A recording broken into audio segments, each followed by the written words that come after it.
Hey everybody, welcome to another virtual Woody variety show. Let me kind of pop out here.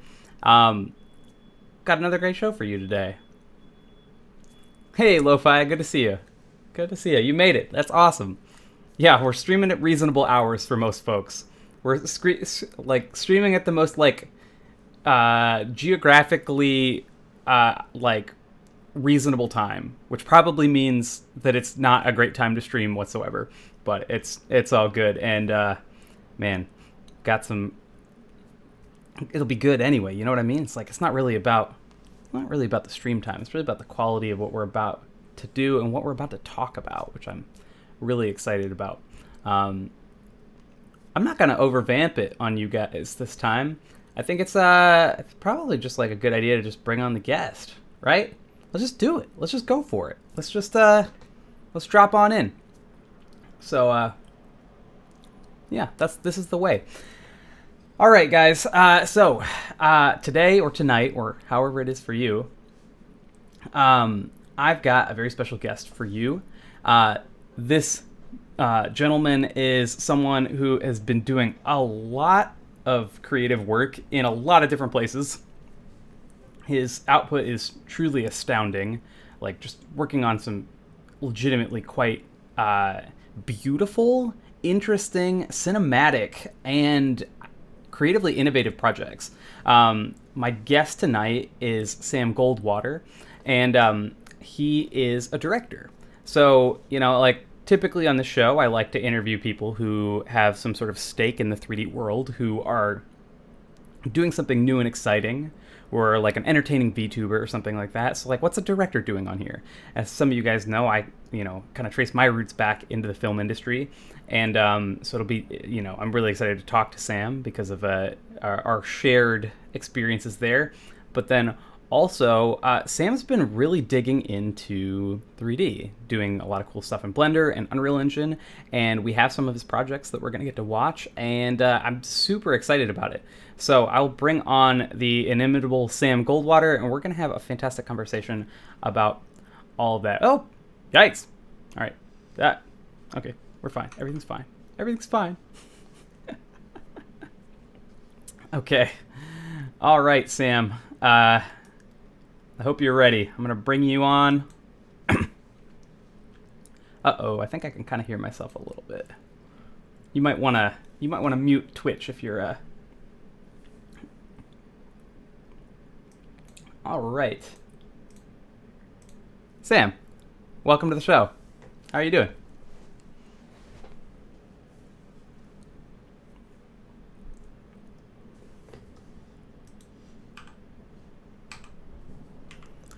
Yeah, completely. I kind of hit my mouse there for a second. I was like, oh. I thought I locked that because I can like lock them and stuff, but like, oops. Oh well, it is what it is. Oh, we don't hear. They're saying we don't hear you, and of course I messed that up. Yeah. So, okay. Can you guys hear him now? I think I fixed that. Had Hi. You good now? had the safety on. Yeah. All right. We should be good. Um. Yeah. Sam, welcome on. Thanks for being Hello. generous with your time, especially as we're getting close to the holiday season. Yeah, of course. Excited to be here. Yeah, no, it's so you're someone I found who I just like, I guess as I do, I'm just like always kind of like trolling Twitter to find like cool tech stuff. And I found some stuff that you were working on, or I just like saw you in some of the same comment threads that I'm on, and I was like, who's this guy? And I like found your stuff, and I was like, oh wow, okay, this is really cool. This dude does really great work, because there's that moment I think for people where like, you hang out in those spaces and like you find a lot of like goobers and just people with opinions and stuff like that, but then every once in a while you find someone you're like, oh, this is a working professional. This is someone who has experiences and has done things, and this is very cool. I would like to know what they know, and I will bring them on my live stream Twitch show, and that brings us to now. That's how it goes. I guess something like that. Yeah, so tell us about yourself. So you are a UK-born, LA-based director, and actually, then I said tell us about yourself, and then I started telling you about you. That was supposed to be a question. Tell us about yourself. Yeah, no, you got it. Yeah, I'm from London. I've been directing for about 10 years, and before that, I was DPing. I was starting with DSLR cameras up to bigger things, and um, I started in directing small docs on my own, and worked up to um, in the last couple of years doing bigger projects, car brands, fashion brands, mostly international shoots, which is kind of a luxury for freelance directors. I think a lot of people, a lot of the time, are primarily stuck where they're from, and so I've been lucky to get to work all over the place. And yeah, that's been the last 10 years of directing. And in the last 2 years, since the pandemic, I discovered Blender and was blown away by the possibilities that it afforded. Um, and so now I'm so deep in it, it's all I think about, and it's hard to imagine going back to live action, which is a wild kind of events for me. I absolutely could not have imagined it 2 years ago. Yeah, yeah, you're having dreams and you're like, I need to go over there, and you hit the G key and move yourself with a mouse, That's it. something like Hit the that. G key. Yeah. Oh man, no, that's good. I had a similar experience. I was working at an ad agency. I was like, time to do 3D, and I like started getting super into Blender, and it was like, oh, this opens a lot of doors, and maybe we don't have to do shoots. Like maybe I could just like get some friends to do voices for things, and I could just like, if I could make it, then I could just render it instead of like having to organize all the stuff going into it all. Let's start there. Actually, let's start there with you. I'm gonna play a film that you made in Blender that you did for Gucci, and I think that everyone will find this pretty cool. I really like this piece. It's really neat. Um, all right, so let's check this out. "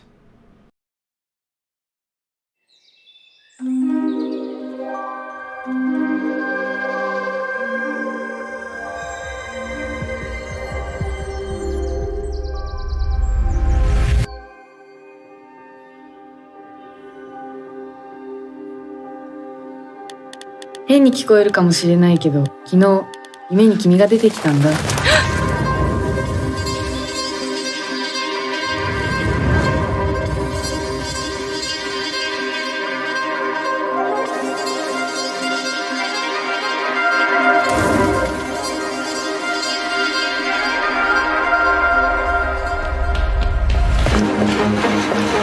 ょっと返して!私、夢の中ですごく綺麗な指輪をしてたの。私が世界で一番好きなもの。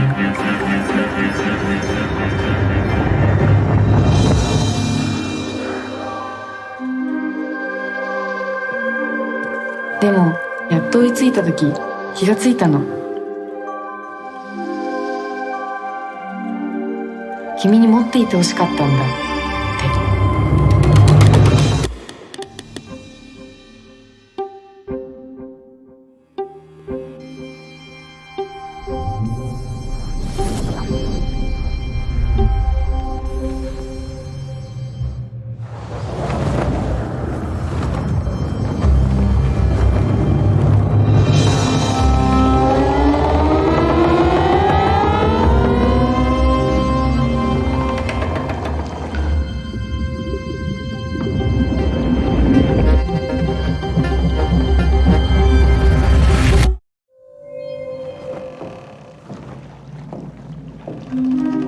私、夢の中ですごく綺麗な指輪をしてたの。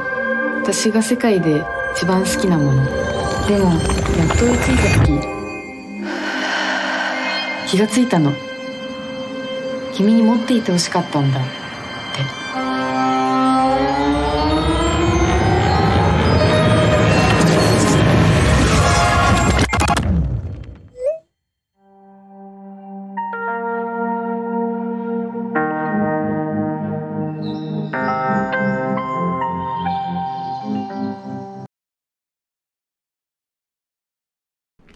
We're back, everybody.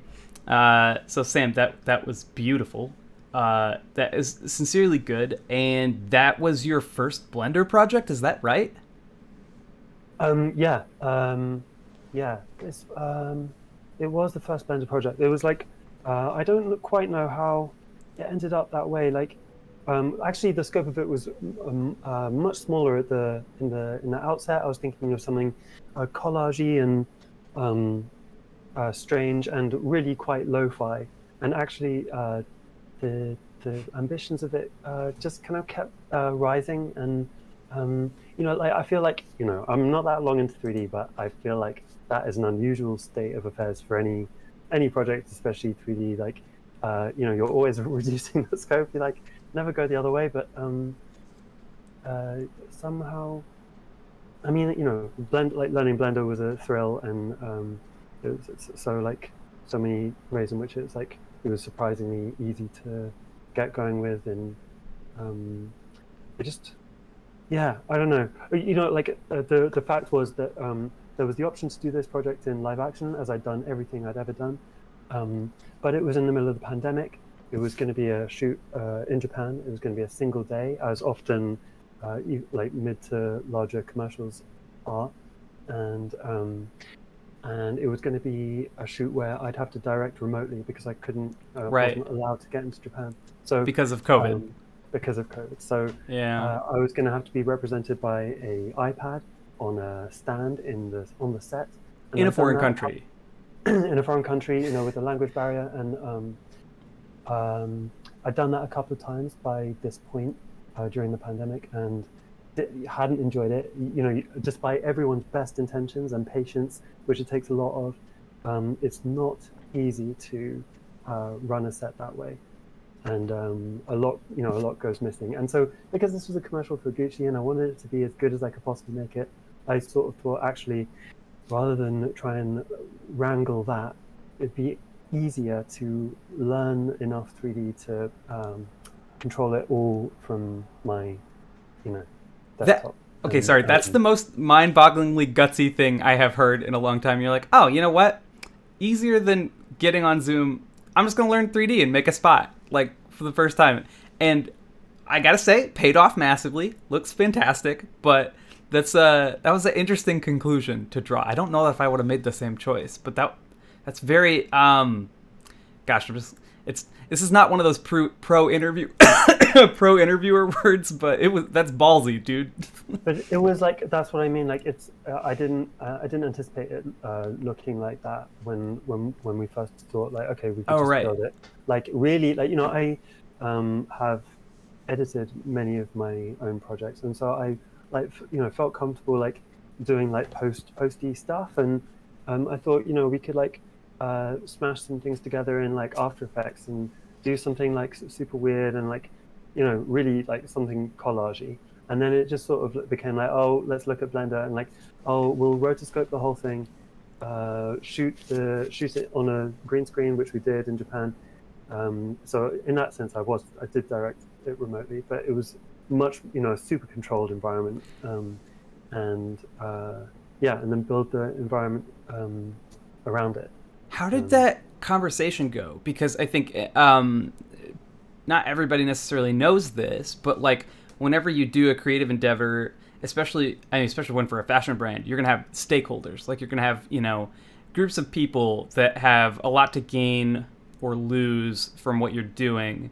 And when you make a plan or change a plan, it often like really ruffles a lot of feathers and it can be very difficult. What was the process like of making the switch? Because it sounds like there were a couple switches. One was like, okay, we need to not do this in real life in Japan. Like we need to do this, somewhat virtually. And then on top of that, like your original vision was a little bit more collagey and like didn't have as much of like, sounds like maybe not as much of a narrative component, but like, so how did that go? Like, did you have to like repitch the project? Did you have to talk to Gucci about it? Like, how did that work? Yeah, no, it's a great question. It was maybe a fairly unique scenario. This film was one of a few that Gucci commissioned. I was one of 3 directors that made a piece at this time for this campaign, and it was unusually this way, basically because Condé Nast, the magazine conglomerate, who were acting as the production company in this instance, they have had Gucci as a client for a long time. They have a lot of cachet with them, and I had worked with Condé Nast for a long time at that point. And so you're absolutely right. Almost all the time, everything has to be absolutely locked down, and any change to the plan is going to ruffle a lot of feathers. It was partly it's that the budgets for these ones are, in advertising terms, smaller. This was probably $150,000, $190,000. Obviously, as everyone here knows, like it gets high, substantially higher from there. But at that sort of reduced budget level, and with those players involved, it meant that it wasn't actually complicated to pitch the collage version, and it evolved bit by bit from there. And because they were really open to creative stuff. It was my second project I'd done for Gucci, and they were really open to whatever I wanted to do with the prior one. So I think I had some leeway there also. Yeah, we actually have that project. We have that other project you did for Gucci. I'd love to play that next. And then I want to ask you sort of about how you found yourself into some of these situations in the first place. I'm gonna cue that up, and check this out. This is another really cool piece that Sam has done, and it's gonna be neato. Sorry, I was just killing a spam bot in the background.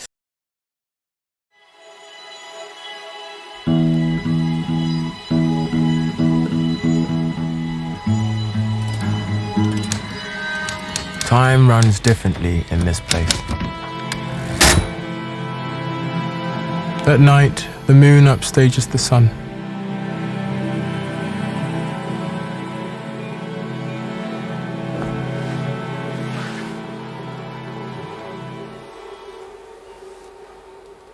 How long have you been standing there for?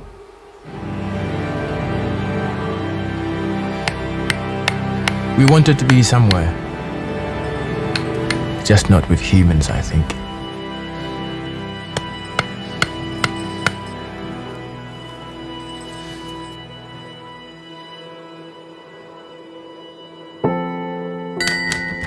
It can feel wild out here, but London is the jungle. We left it together. In fact, it was here in Topanga that Florence and I decided to settle. But this house is not my house. These clothes, not my clothes. These hands.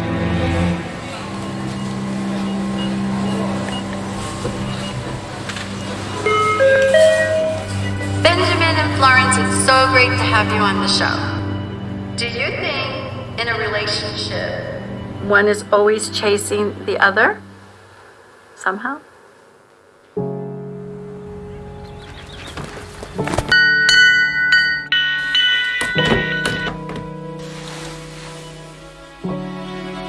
Living in solitude makes you confront things.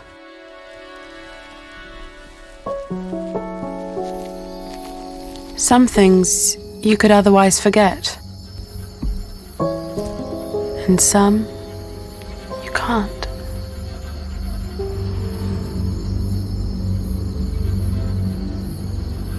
Can you ever know what they're thinking?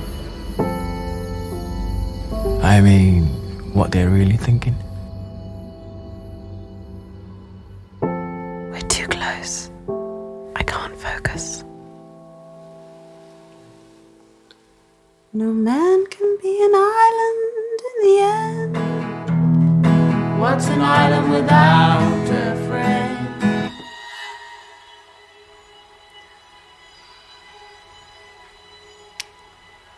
Let's do it again.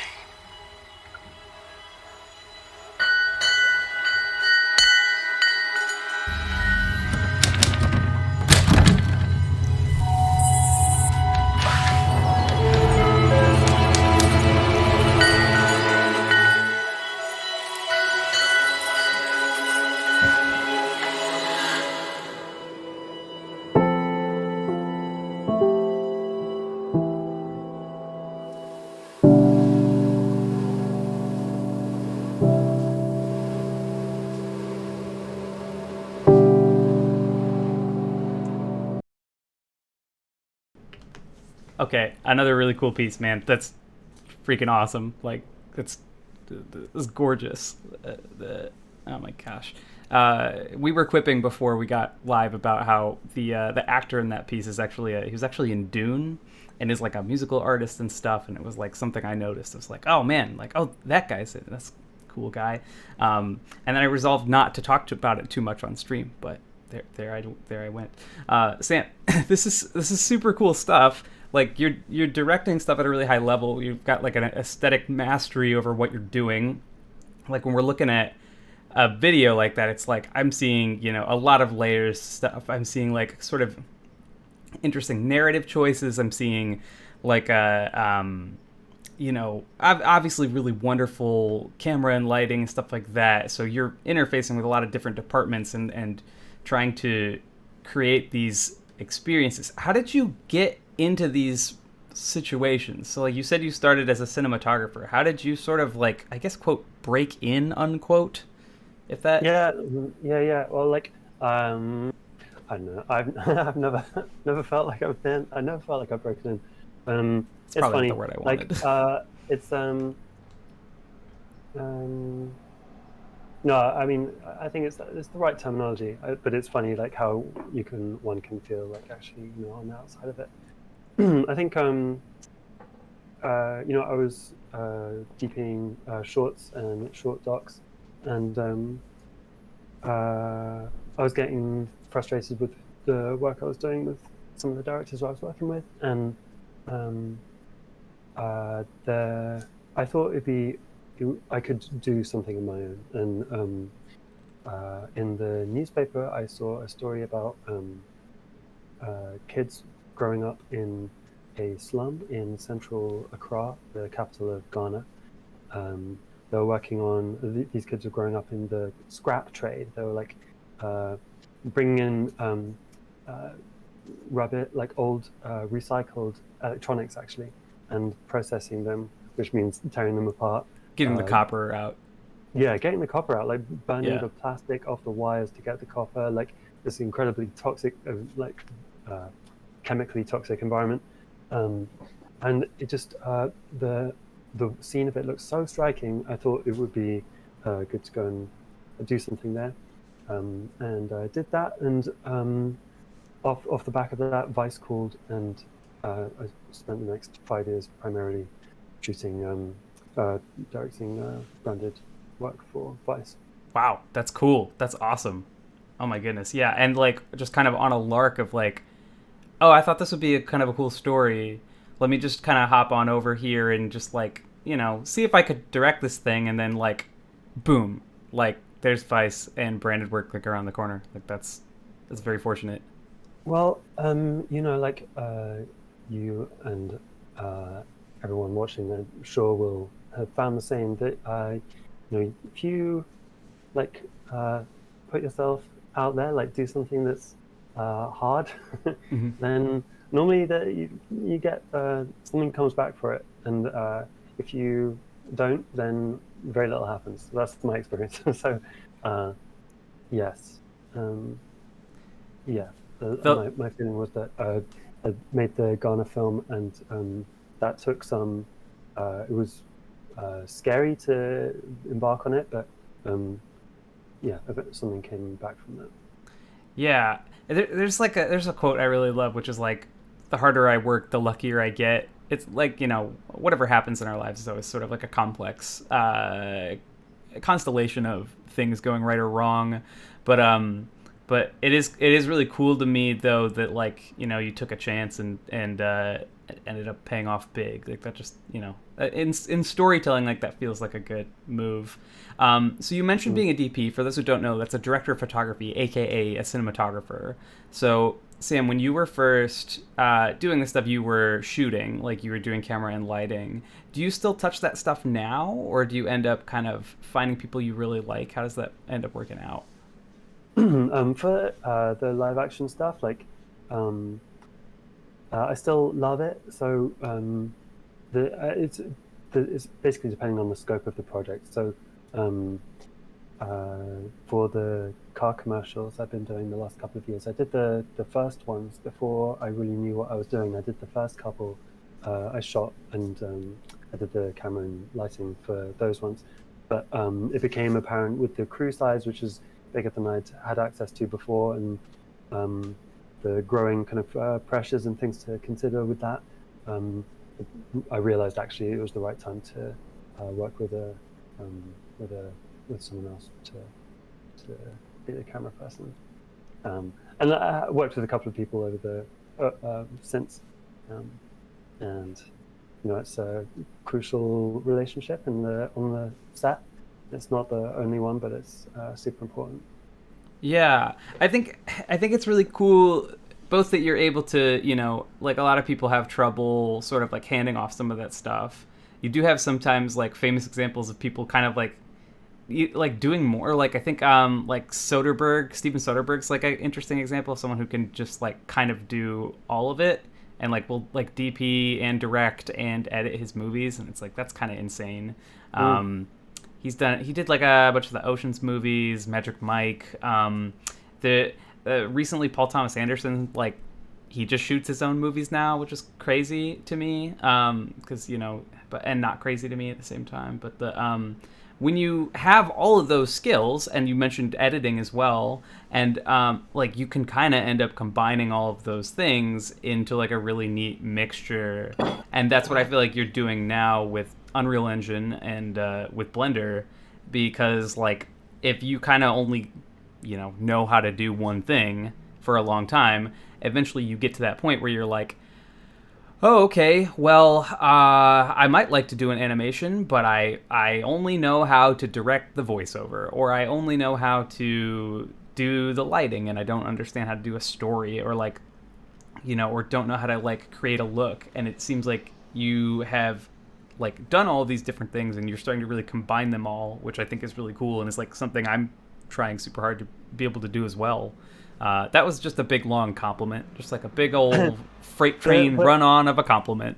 The like remarkable thing about the 3D stuff is that like it's just to get started in like character art, it's just a set of J Hill tutorials away, and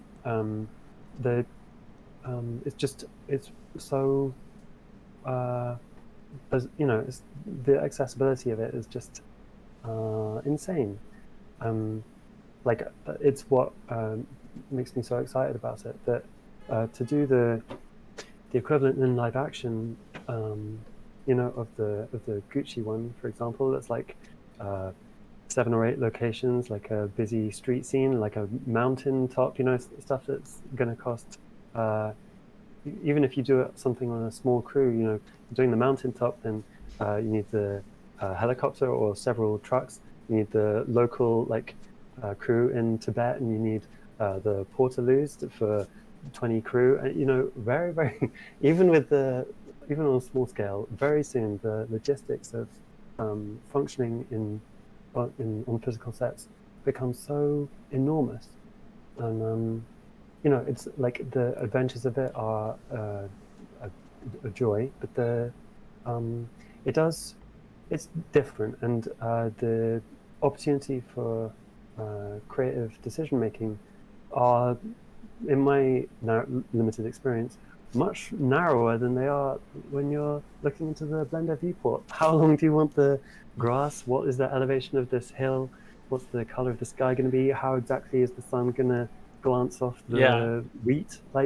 I have been really limited by how short the grass has been in real life. I've been needing much longer grass. Sorry. Yeah, I mean, I have been many times. So actually, the one we were looking at, the live action Gucci one, it was the height of rattlesnake season, and so we had one of the crew members was hired because they were their role was a snake wrangler. They had like a truck full of buckets and some long stick equipment, and would prod around the sections the areas we were gonna shoot in, to make sure it was clear of snakes. Oh my goodness, that's crazy. Also, I love that like that's like, oh my gosh. So first off, like that's like a really good picture of how like shoots that are like, like you have people who run around with cameras and make YouTube videos and stuff like that. I mean, there are people who are filmmakers who get paid by brands to make things, and that's such like a great example of like what happens on a real set. It's like someone will hire a vendor to come in just to wrangle snakes, and then on top of that, though, I am laughing because like the art of snake wrangling has not advanced that much in like the last several millennia. Like it's just, I feel like it's just been dudes running around with sticks for a long time. I don't know, like you're saying about the like, the Gucci project and stuff, like, like you've got all the cameras and lighting, all the stuff, and there's just like a dude running around with a big old snake pole running around. Just gives me a funny picture. It may be my inexperience or not appreciating how the art of snake wrangling has evolved, and maybe the last 15 years it's come on a long way, but it did look fairly elementary. I mean, I've seen Animal Planet. I don't think it has. I think it's just dudes walking around and being like, well, this right here is a coral back, and like, just like using a stick and just, it's probably, like a fancy stick that looks professional, but I don't know. They need to get ChatGPT involved in snake wrangling. Yeah. Where are the snakes most likely to be? I feel like it's sort of a great running joke because like people are like, you've invoked AI now into the conversation, but like we've AI seems to be changing quite a lot, and I'm not always sure what to do about it. Like, people will like want to talk to me about it, and I'm not even sure how I feel about it all the time. And like there's some jobs where I feel like we would desperately love AI to take over, like UV wrapping. Unwrapping in 3D is like such a pain. It's like, can we just let an AI do it? Like, just like pack this mesh and like, like just let me like use a little brush to highlight the important parts, and like the rest of it is just all GPT or whatever the heck it is that needs to do that. But yeah, it's like, working with artists is something that we're still gonna need to do for a while, and it's like, like giving notes and all that stuff, but like, man, could the AI just like figure out where the snakes are? Could the AI just retopologize this mesh? Could it just like all the real stuff that we hate? Anyways. All the annoying stuff. Yeah, right. Totally. Like actually, like that that one was also a good example of the like the practical limitation stuff. Like I remember it was one of the I think it was about 200. It was the most expensive shoot I'd done at that time. Oh wow. And I remember telling the producer, like, it's just a shed and the surrounding field, like that's all it is. It's not a complicated setup, but and yet like this, the art department need 2 trucks. It's a area that doesn't have power, so we need 2 like giant generators. Generators, and like catering, snake wrangler, water, portaloos. Like suddenly, I remember being there on the morning of the first day and watching these massive trucks like all roll in and thinking like, how is this what's happening? Yeah. And none of that if you can just get the scan off Sketchfab, and suddenly you're looking at the hut you wanted. Yeah, you can point a camera behind you. There's nothing there. There's not like trucks. It's just like that was a big one actually. Yeah, like we can't shoot that direction this time of day. We'll have to wait until we're doing the unit move. Yeah, no, the amount of like musical chairs that's involved in physical production is kind of wild. But so we don't actually usually talk about physical production that much on the show. I want to play everybody the other clip that I have here. I want to play everyone this work in progress, and we'll highlight that it's a work in progress, but it's really cool, and it kind of gets us back into Unreal Engine, which I think is sort of like my main slice, if you will. Like is kind of my whole thing these days. And I want to talk to you about what you're doing in Unreal and sort of the future of this stuff. And before too long, we're going to switch and we're going to play a game. I've got some trivia queued up for Sam, and we're going to cover everything from London to... Oh, Sam? Oh, okay, he's back. Whew. I don't know anything about London. But sorry, please continue. Okay, well, it's then chat might be able to beat you then. So, because chat, you'll be able to play against him as we'll be going back and forth on the trivia. It's going to be intense. I'll say that. And all right, yeah, okay, cool. So let's play this. Let's play this next video and let's talk about Unreal a little bit, and then let's play some games. All right.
Dude, again, amazing, like super cool. Like that's an incredible piece, and that's just your work in progress with it. I just saw that on Twitter, and I was like, what? Like that's wild. So yeah, tell me about this. So this was like a Blender and Unreal sort of thing, yeah? Yeah, it was because at that time, I mean, this is not very long ago, September. I hadn't learned enough Unreal to build something in it yet. I was getting really happy with Blender, but the automatic facial rigging is something you only get with metahumans. There's no equivalent to it really, and so I was keen to use metahumans. The face good motion capture has a good pipeline for metahumans, so that was part of the picture. And so in the end, my temporary hack was to export, it's like FBX and ABC caches for the body and the head, and rebuilt in Blender. And that's against the license agreement of MetaHumans. And so calling it a work in progress, which it is, was my kind of way of doing that, getting around it. This was actually a sting operation? Yeah. I work for Epic Games. We caught you red-handed. Admitted it right here, right on Virtual Woody Variety Show. You got me. Yeah, I mean, like since then, I've been getting into Unreal, and the benefits that I hadn't anticipated about real-time and sequencer are like way beyond what I imagined. Like I actually. I adore Blender, but I can't see myself going back to it to build linear material as long as MetaHumans is part of the picture. But not necessarily only for that reason. Like having sequence and subsequences, having shot after shot, and having like being able to put sound on your timeline. It's like having an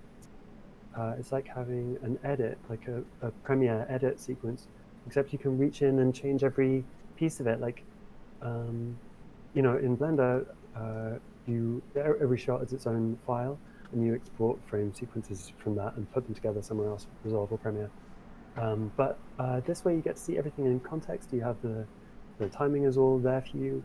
Like you just reach in and change any part of it. Like it's insane to me, and very appealing.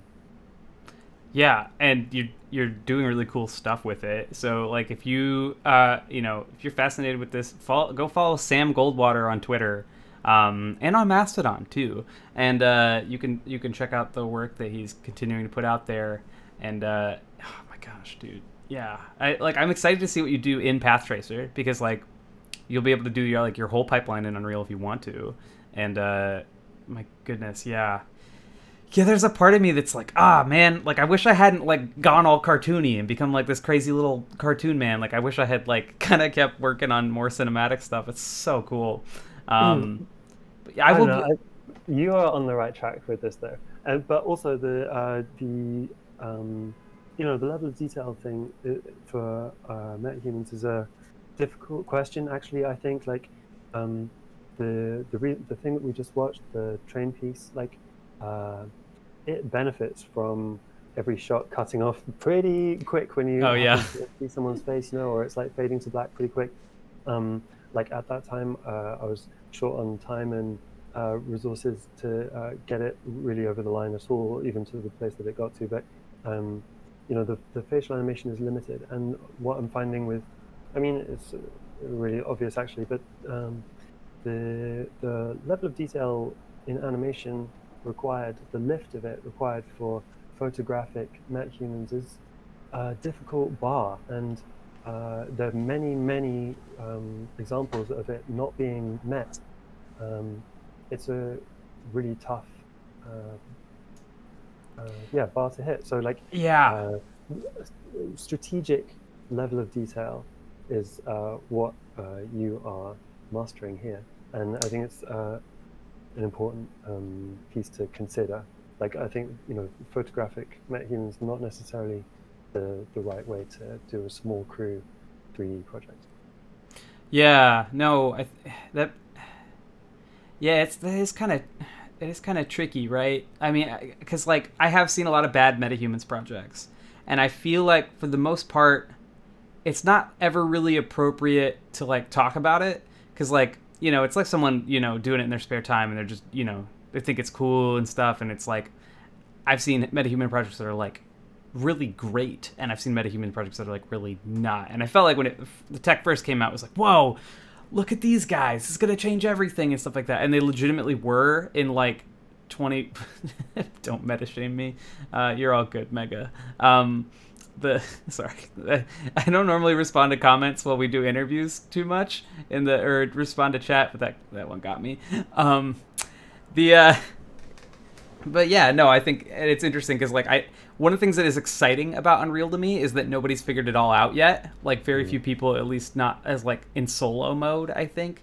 Like I've seen studios, like I've seen like a lot of stuff that Nexus does, and like a lot of places that have access to a lot of resources and like might have like a rotating crew, or like just lots of human capital to throw at a problem. And then like in terms of like individually, like what people are putting on YouTube, like I've seen really good stuff, but all usually like in one place. Like I'll see like someone's really good environments, and somebody's really good cinematics, and someone's really good metahumans, but I think they're all such different things. It's like be interesting to see anyone like completely put all that stuff together. Yeah, I mean, I think that's completely right. I know Anis Nain is he did that amazing Lamborghini Blender short a couple of years ago. He's working in Unreal now.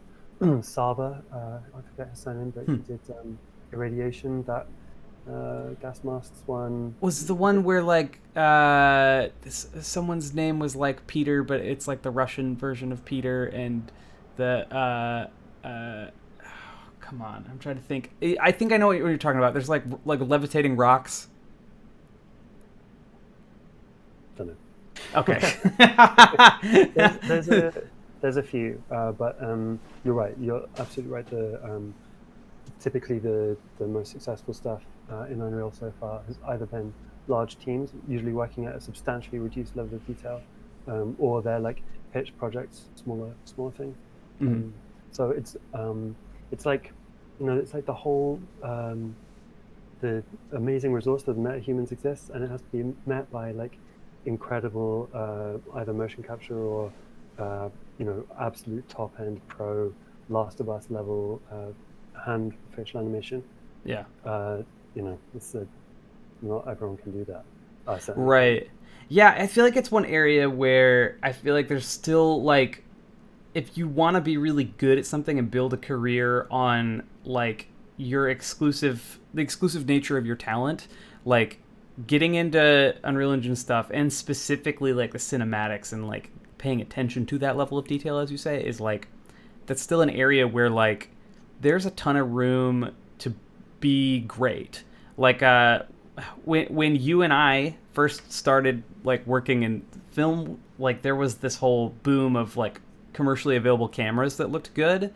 There wasn't before, these DSLR cameras that were like easy to use, and like for a lot of people got into it. A lot of people like bought a camera and stuff like that, but not everybody was super good at it.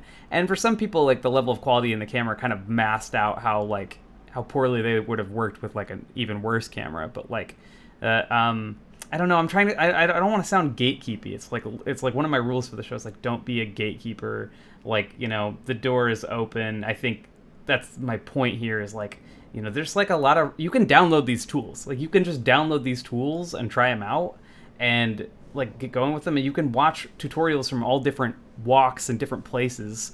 And like you could watch a cinematography tutorial and use it to light a metahuman better. And then you could like watch a sequencer tutorial and like a, you know, one about path tracer, and then like kind of put all those things together and like you could create some really interesting results.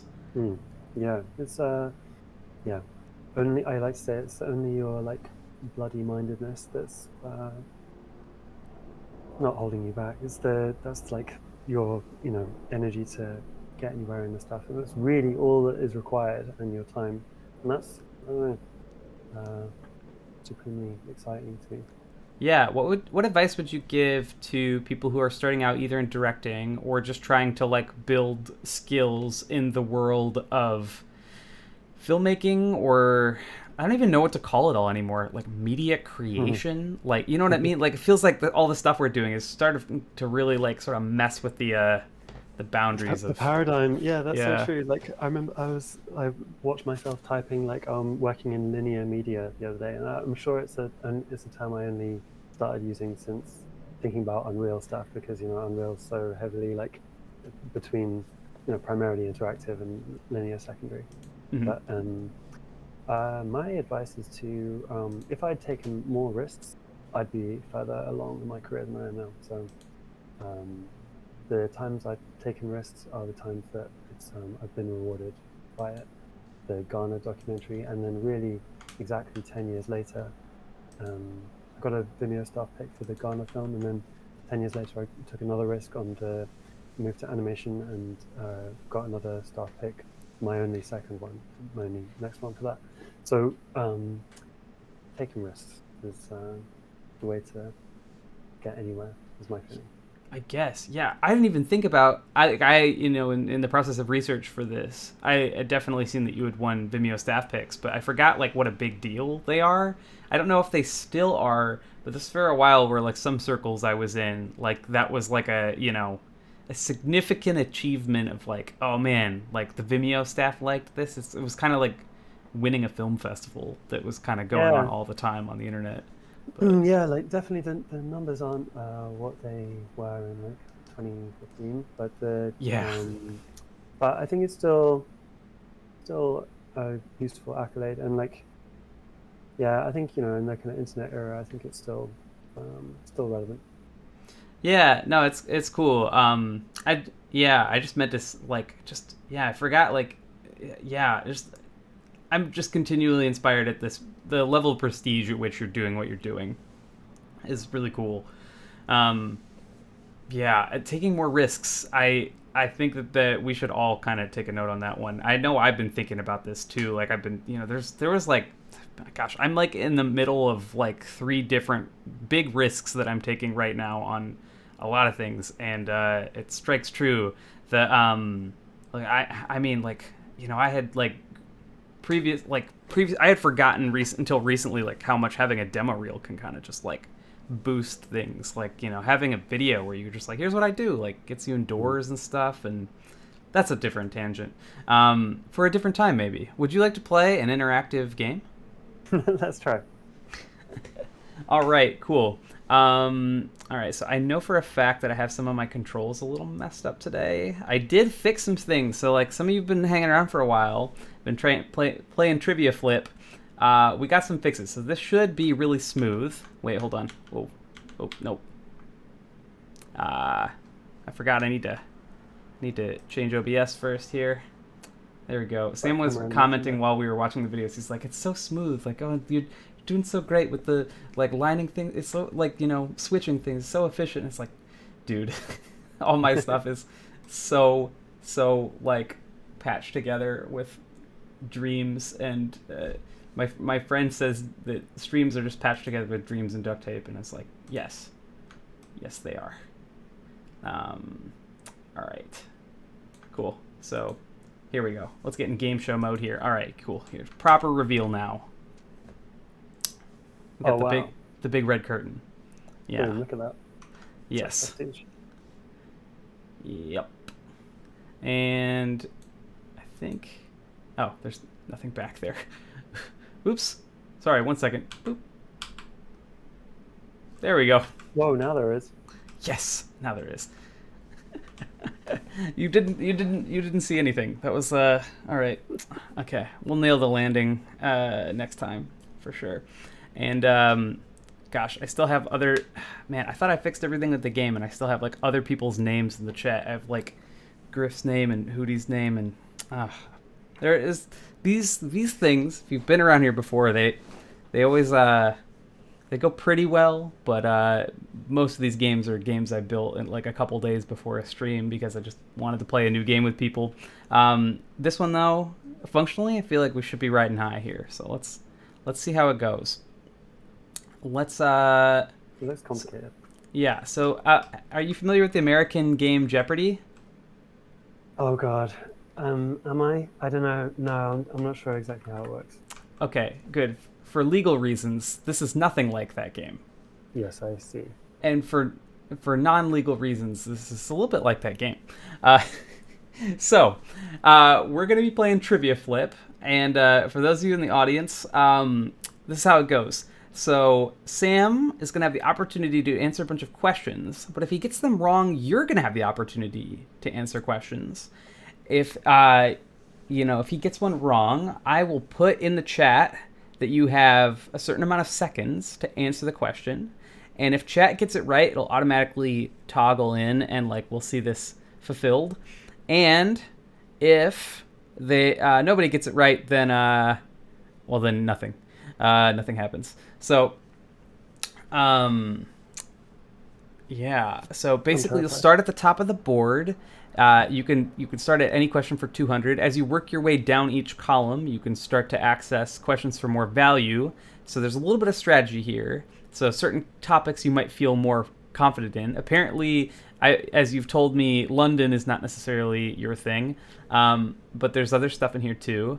So you might know more about some of these other things, like Unreal Engine or DocuStyle, which covers some specific documentary filmmaking techniques, and so we'll kind of get into it. I'm famously terrible at trivia. Let's try. I'm excited. Here, I'm gonna get up over there and oh wow, come hang out with you over here while we play, and make everyone look at everyone. There we go. Here I am. Look at that. That is slick. I'm gonna be the Vanna White over here. It's love that. Probably a weird reference. The Vanna White being a famous showwoman who uncovers the tiles in Wheel of Fortune. All right, Does Sam. she also hold her arms exactly straight? Yes, perfectly so because she didn't animate a better idle animation. Here we go. Much better now. Look. You're gonna make me hold my arms up and feel self-conscious this whole time. Okay, so your topics are Unreal Engine, London facts, filmmakers, designers, it's pies, and DocuStyle. Okay, let's say Unreal Engine. Unreal Engine for 200. Okay, specifically here. Let's go Unreal 200. Unreal's most popular game in the last decade. I'll be honest, I didn't fact check this one, but we all kind of know what it is, right? We just kind of know. Gears of War.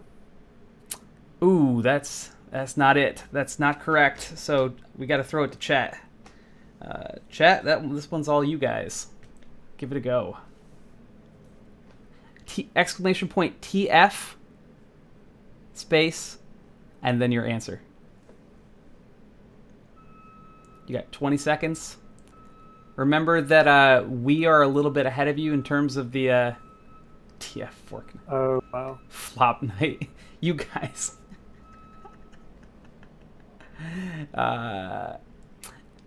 All right, so Boom got it correct, and just after the time. So not off to a great start. Sam, chat's got one up on you, so I should probably move my head so it's not right in the camera here. But yeah, Fortnite. So that one's gonna go to chat, unfortunately. Chat wins. Yeah, I'm gonna move myself here a little bit. Burp, burp, burp, burp, burp. There we go. Nice. That's a little better. And I'm gonna... I spelled it wrong? I did spell it wrong, didn't I? Yeah, I did. Oops. Yeah, it's like very famously like N-I-T-E. Alex Trebek has won countless victory royales. Oh, y'all are funny. Okay, we got to keep this one moving. All right, Sam. So, Boom, you got it right. What do you want next? So, chat. Let's do Doki style. We'll do docu style. Chat, if you get it right, be ready to tell me afterwards what you want to pick next, because then Sam will guess the one you pick. We're gonna go with docu style. Last time we did this, it just took a little while, so I've learned my lesson. So docu style, a compression of time from a long duration of still images.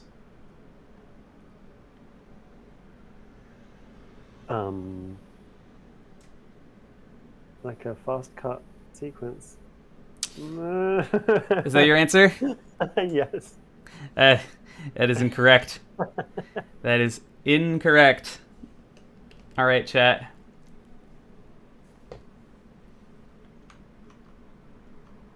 Oh wow, sure. Yeah, that makes sense. I guess Takeman play is really on the ball. Time lapse Fortnite. He still said Fortnite. Fortnite. That is correct. It is time lapse.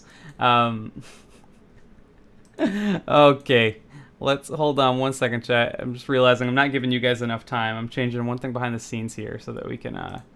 I'm realizing 20 seconds probably not enough. Also, remember that you will probably get the invitation to vote before Sam is finished guessing, just because of the nature of the time delay here. We've got like a good 15 seconds ahead of you guys, so just keep that in mind.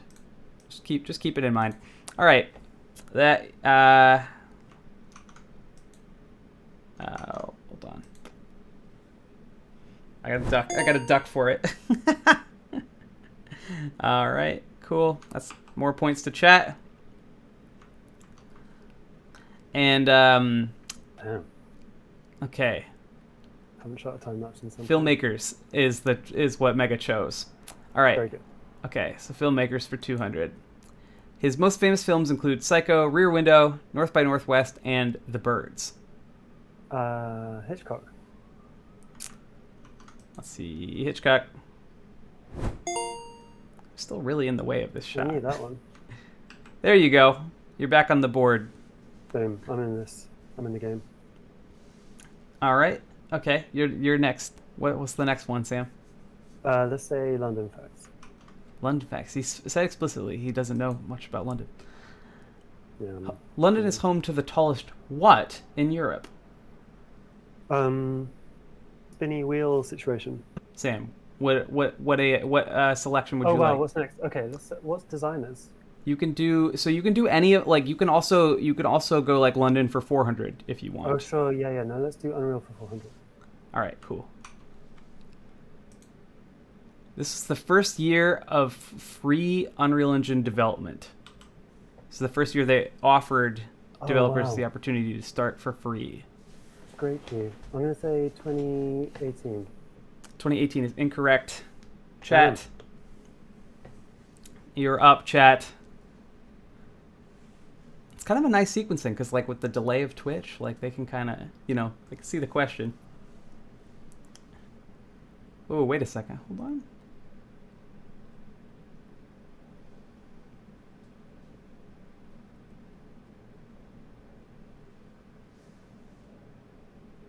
2006.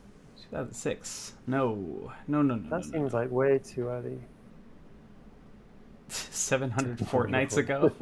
That one 700 fortnights ago, maybe a little closer. No, that's a lot of time, isn't it? The correct answer here is 2015. Wow, Yeah, that was that's so how long long you've. ago. That's how long you've been able to do that, I guess. Nobody gets points on this one. It's going to be points for me, I guess. I should put myself in as a player in this game. Sam, what would you like next, sir? Let's do Unreal for 600. Unreal for 600. Nice. In 2006, this game pressured Epic to release Unreal Engine 3.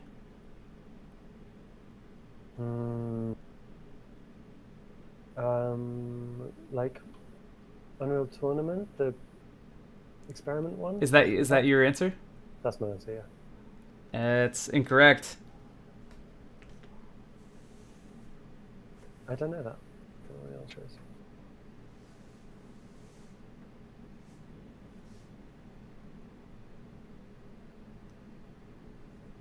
Gears. I don't know why it didn't trigger, but that is correct. Gears of War. Boom, you need to stop writing the colons in. I don't know why, but that is messing up my code there. It's not liking that as much. Okay. That is Gears of War, so. Yeah. Oh, that's the reason you guys didn't get it right is because I typed it wrong. Because I typed Gear of War because apparently I can build interactive sets, but I can't type things out. I definitely did these today.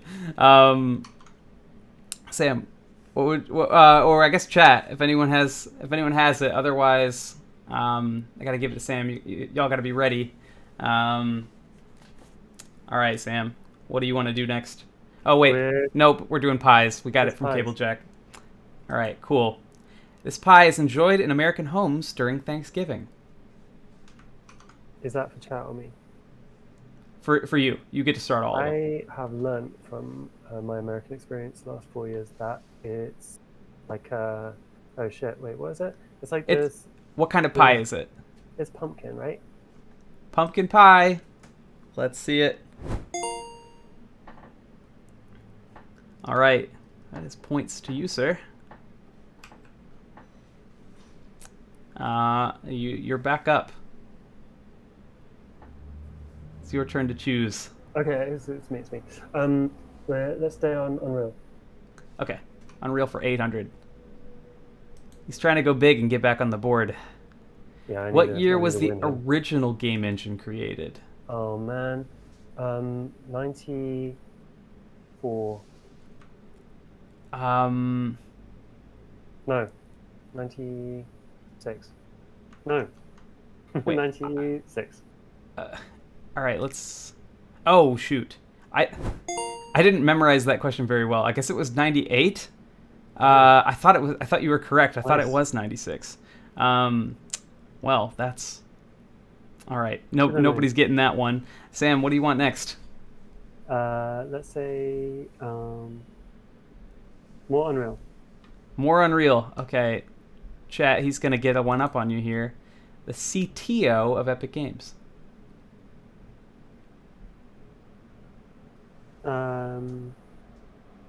Is that Sweeney, or is that not Sweeney?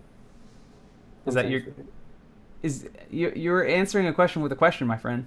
I'm saying Sweeney.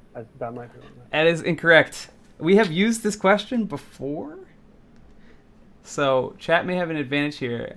Trying to see who's paying attention.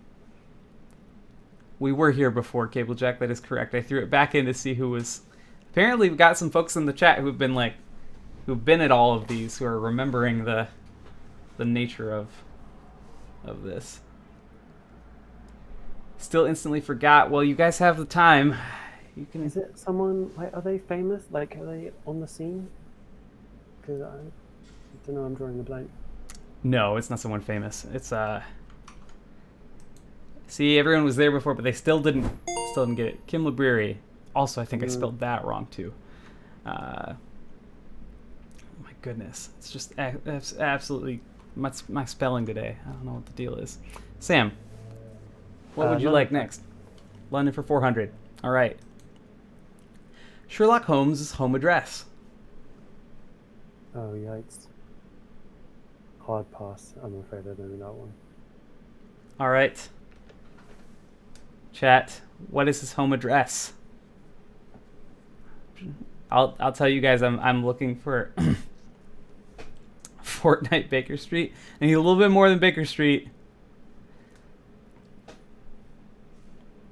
I don't know. Baker Street's his home address.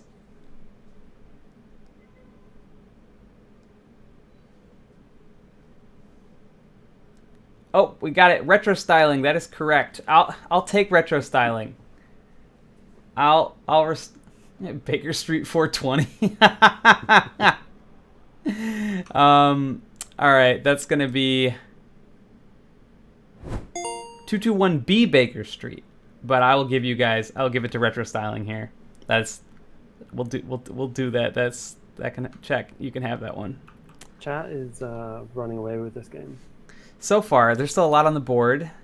All right. Retro styling. Did you tell me what you want? We're paying attention here. Chat, you can pick the next category if you go quickly. Otherwise, I realized, like last time we played this game, we just went forever. And I want to be respectful of our guest's time. He's working on 3 different films with Dwayne "The Rock" Johnson right now. And we just don't have the kind of budget to just keep him here. You know what I mean? Yeah, Every he's on the second phone right now. Every second that Sam is playing this game, Disney is losing $250,000. All right, so Sam, it's you. What do you want? More London facts. London facts are 600. This public space has 1,000 bodies buried under it. Wow, that could be anywhere. Oh no! That was a dark turn. Highgate Cemetery. What was the guess? Highgate Cemetery. Well, that's obviously the right one. That would be a little obvious. That's incorrect, though. For the in terms of public space, I think a cemetery is, I guess, a semi-public space. I don't know. I'm an American, and we have like sort of like a weird tenuous grasp on what's like public space and how all that works. I'm interested to know the answer. All right. This is one area where I feel like you should have a leg up on chat. Although I will tell you that we do have like a good amount of EU folks typically at these. Is it actually? It is not Parliament House. No. I gotta tell you, this is not the most fact check show. Aldgate Station, and it's likely that the bodies came there after the plague. After the good old Black Plague. Good old plague. Yeah, that's dark. The bubonic plague. Were those different plagues? Were those the same plagues? I don't know.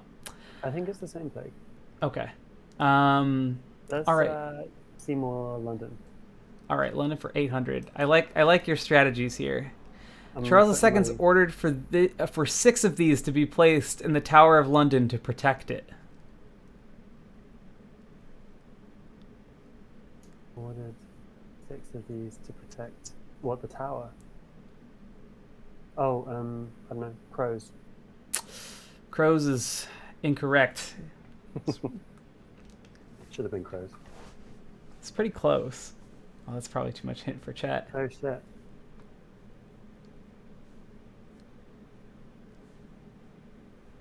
Football hooligans. The joke answers to these are Sherlock Holmes. 6 Sherlock Holmeses. We're gonna need 6 Sherlock Holmeses out on the London Tower. We're in danger here. Eagles.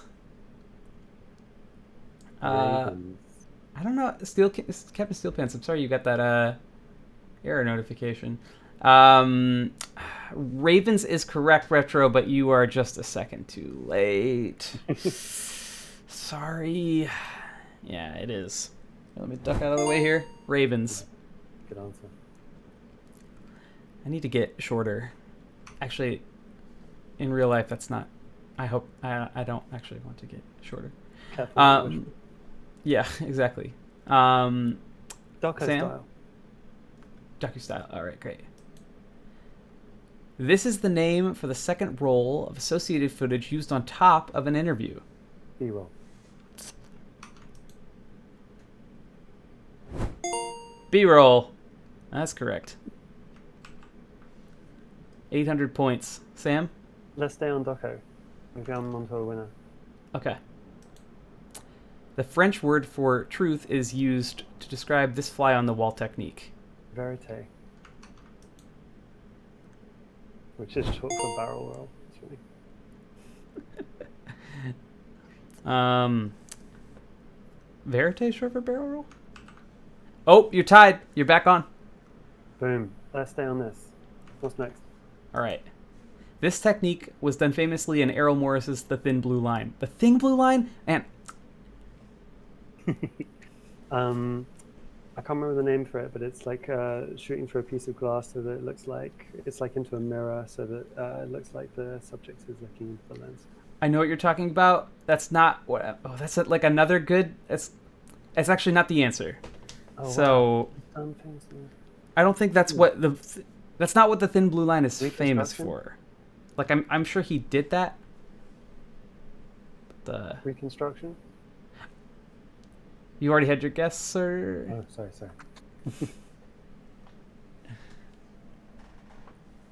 Photo montages. Parallax. Errol Morris did a lot of cool stuff. Yeah, smart lad. Knew what he was doing. I remember once I was shown a just like an image he did for like some sort of like internal company thing he shot once or something like that for like some executives or something like that, and he had like the book light and like every with the whole 9 yards, and it was just like it looked beautiful, and it was like, this is like for nothing, like you did this for nothing. You are correct, but I can't give you the point. Is for reenactments or recreations. Oh wow. Fun story. I don't often offer stories about my partner, but my partner does work in documentary, and she worked on a documentary that was about marijuana, and there are times where the office was like unusable for the times when they were shooting like B-roll and recreation stuff that included all of the weed, because it was just like so stinky. Yeah. All right. Do you want to docu-style for 1,000? Yeah, let's go for it. All right. This technique is used so that interview subjects can look into the filmmaker's, not just the filmmaker's, but also the audience's eyes. You said that, and she said just look at the. Is it the Errol Morris thing that I? It is that thing. It has a name. Yeah, I don't know the name. If you don't know the name, that's like. If you can describe it succinctly, I'll give it to you. It's like a process where you have like a mirror, and I don't actually know how it works. I think chat wins this one. Okay. I think I'll just no one's getting the point on this one. So the Interrotron. No way, that's so funny. That's is what the they name call of it. So the Interrotron, basically, for those of y'all who are not familiar with the filmmaker world, is like basically when people are interviewing people, it helps people to maintain eye contact with the subject. But then you can't do that and have the subject also give their delivery to camera. So an Interrotron is an optical device that allows people to see through into the lens, but also see through to talk to the filmmaker.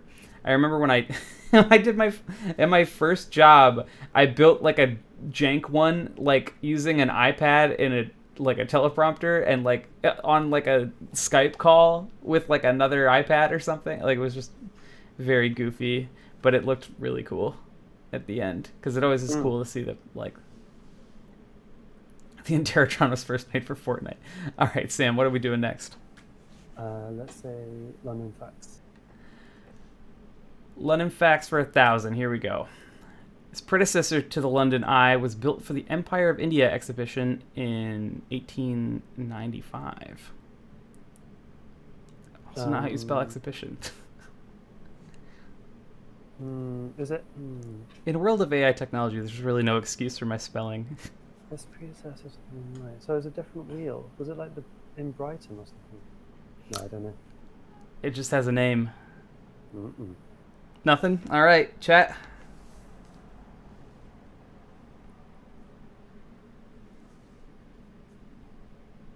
Indian Eye. That's fair.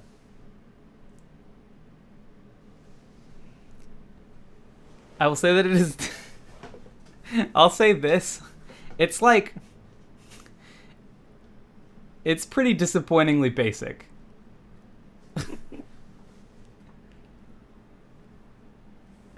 It's pretty basic. So.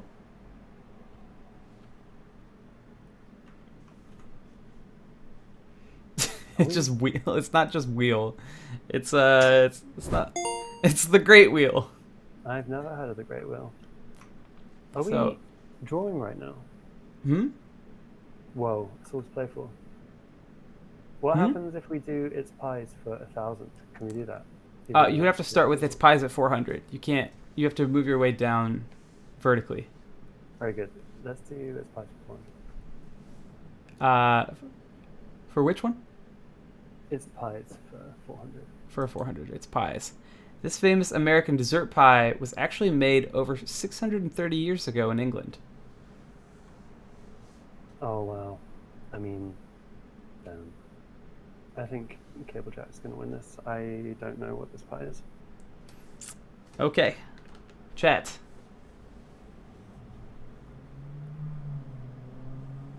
I was a little worried the questions were going to be too easy.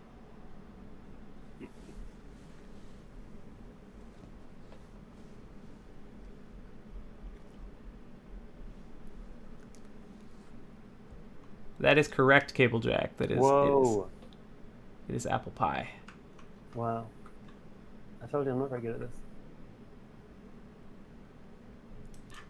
Too much pressure, you know? Yep.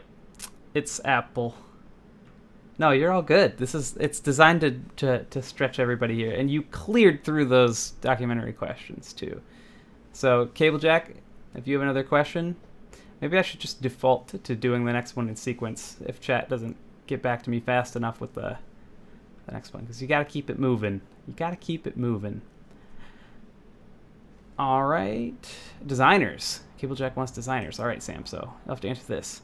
This American designer is famous for the polo line. Yves Saint Laurent. Is that American? No. It doesn't sound American. Was that your answer? Yeah. All right.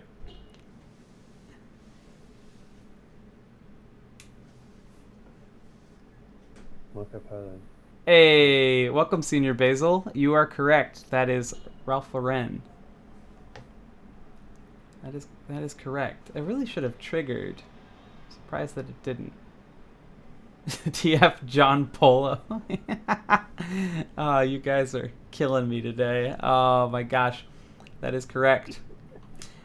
If any of you are just joining us, we're talking to director Sam Goldwater, and now we're playing an original game I built in Unreal Engine called Trivia Flip.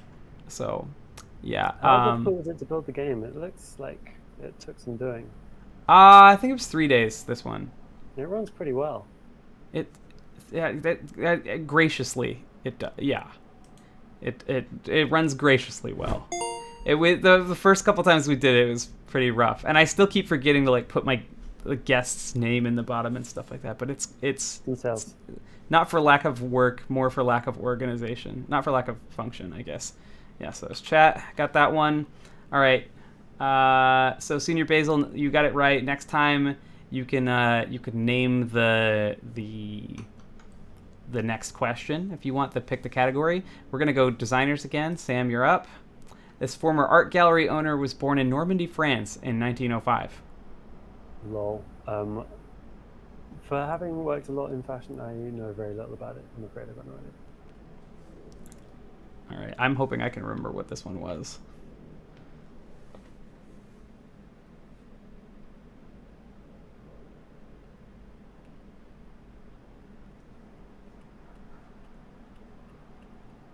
That's a hard one.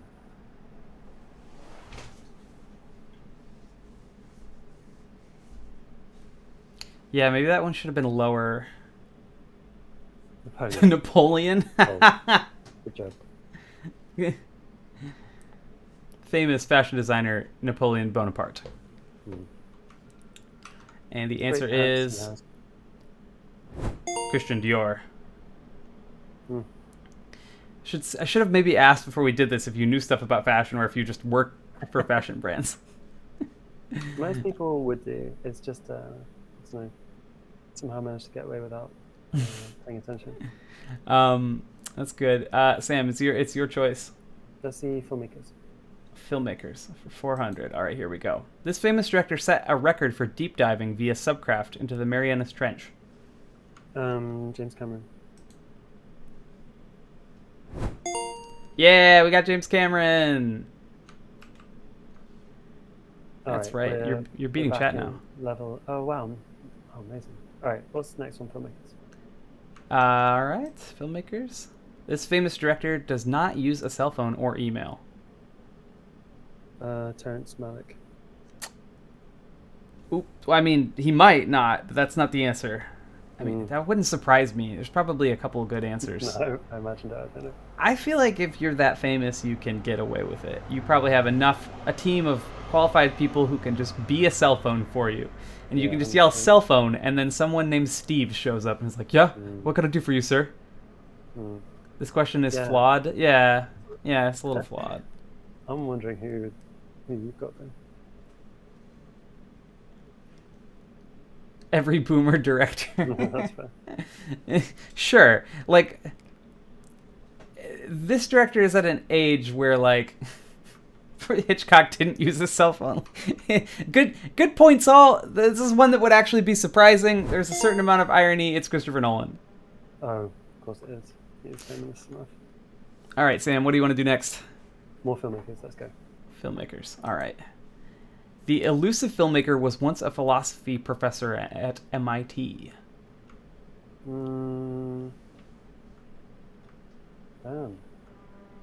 Who's that? Wait, this is the $800 question? Oh, right. Yeah. No, the $1,000 one's even harder. No, I don't know. All right, chat. You look really serious, Sam. Like, just remember, this is a silly internet game. Minute to win it. I What's the respect. David Lynch? No way. I respect the amount of like effort you're putting into like, making sure that this is you've given it your best. But I would believe David Lynch potentially, but I think he went straight from art school into. Christopher Lee? Did Christopher Lee direct things?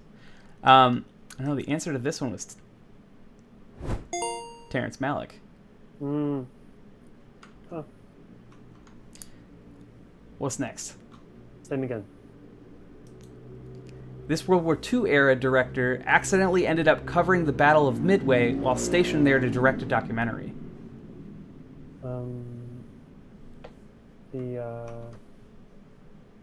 The father, who has a famous son, John something.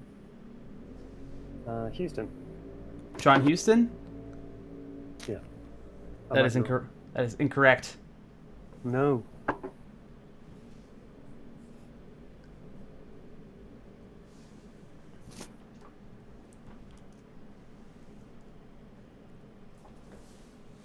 Frank Capra's not a bad guess. I think Frank Capra would be old enough. Yeah. We always tailor all the questions to the guest, though.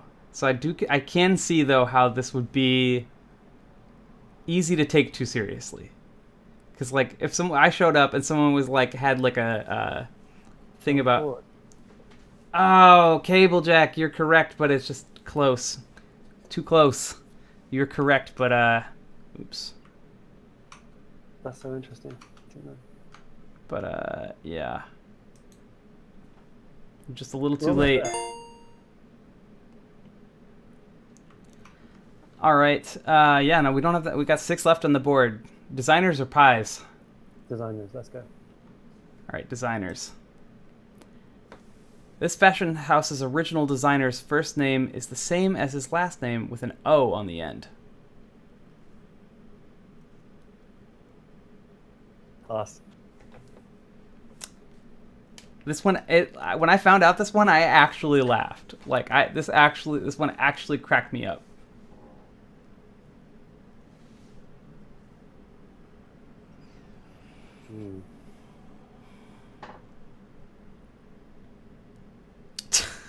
Oh God!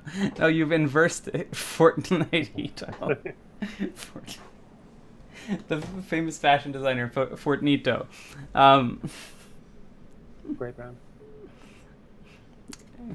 Good guesses, everybody. This will get you. This got me, and this one's close. Should be at least as close to your client roster here. Gucci. No way. That absolutely floored me. I was like, really? That's really? All right. Okay. Oh man. Wow. Okay. Designers or pies? More designers. All right. This man was the first designer to introduce a women's tuxedo. And then Tom Ford. It's not Tom Ford.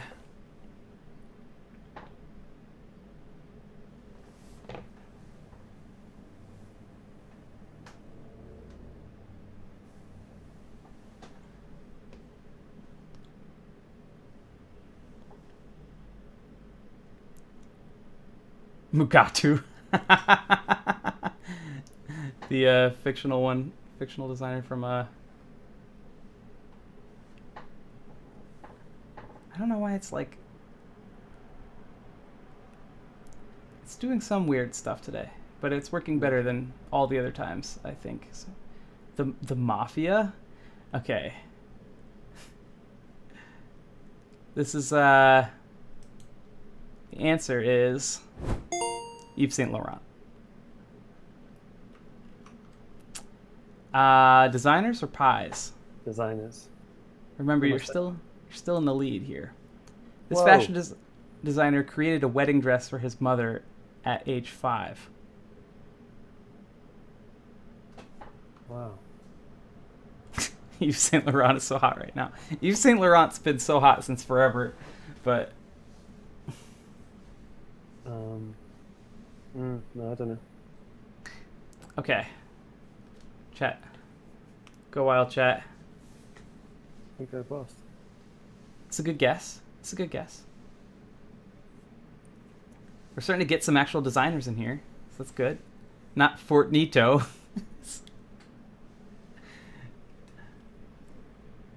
Because y'all are wild chatters. Oh my goodness.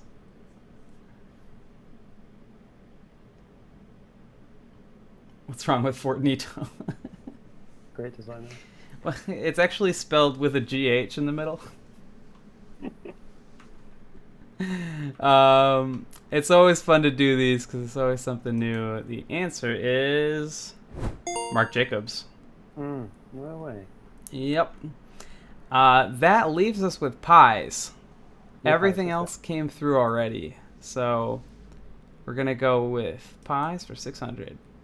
Sing a Song of Sixpence features what strange pie ingredient?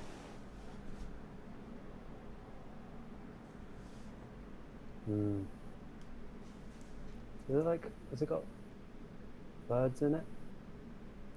Oh? Pass? Yeah. Okay. All right, chat. Rat droppings. It's a delicacy in England. Pigeons is a good That guess. sounds right. What? Where is it?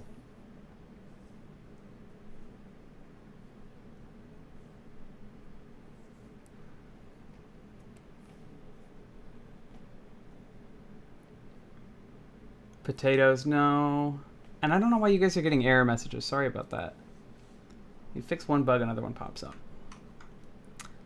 The answer was blackbirds. 4 and 20 blackbirds. remember that from childhood. But all too late. Too late. More pies. Last one. All right.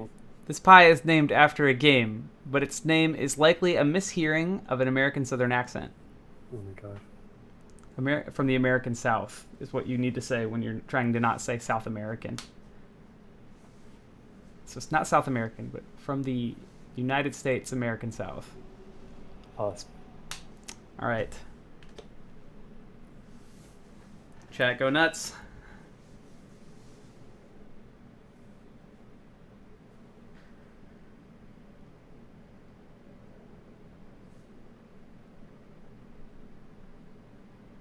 Pecan pie.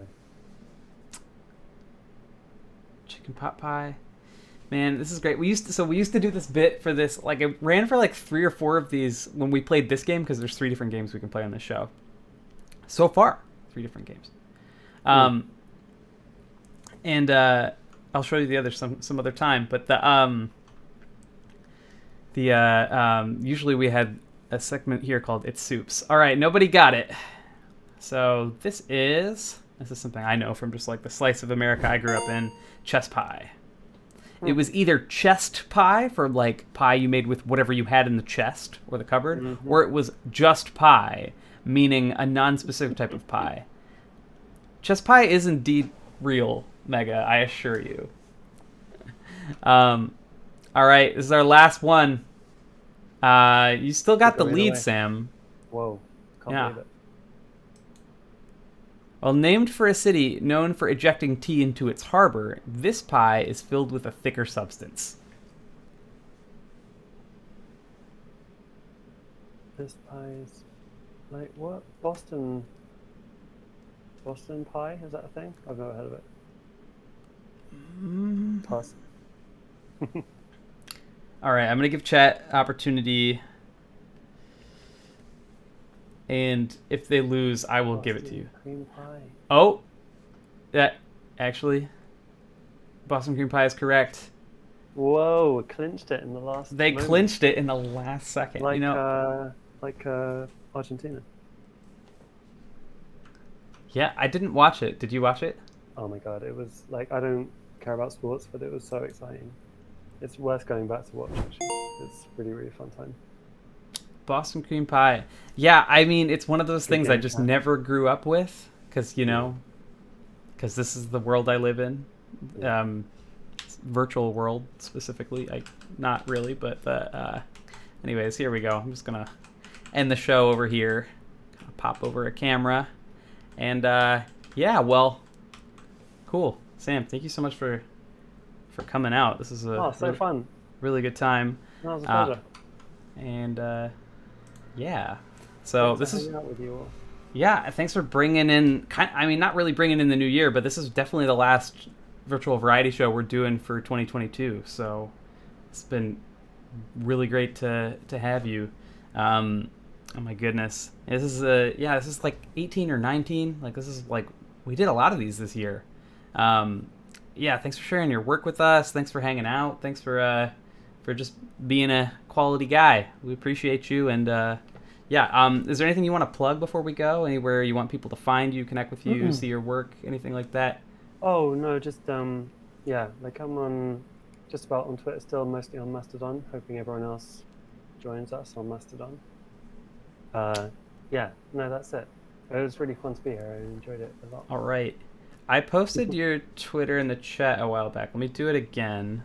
And yeah, like eventually Mastodon, yes, but I'm not on Mastodon yet, so I don't even know how to link a Mastodon. But anyways, too complicated. Yeah, it's a major barrier. It's the thing holding it back. I get it. Yeah, I mean, if I figured out, I should make a video or something. Anyways, but so find Sam there. Oh look, someone is dying where I'm at. All right.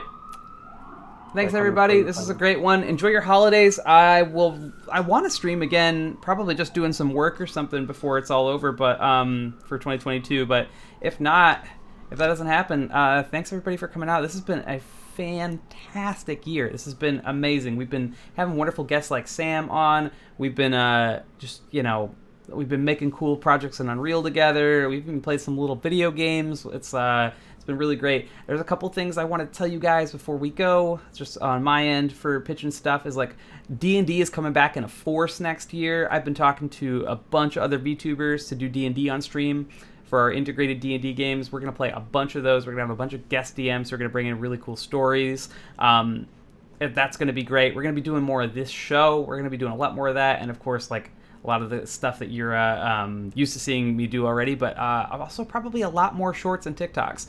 So stay tuned. More from Woody Devs. Also, I think we're probably going to have a big announcement or two coming up early to late January. So don't go anywhere. It's not the end of anything. I'm going to drink some Christmas punch, and then I'm going to come right back and give the new year a solid productivity punch. So from one punch to the other. This has been Woody Devs for 2022. Thanks, everybody. Thanks, Sam. And we'll catch you guys around sometime.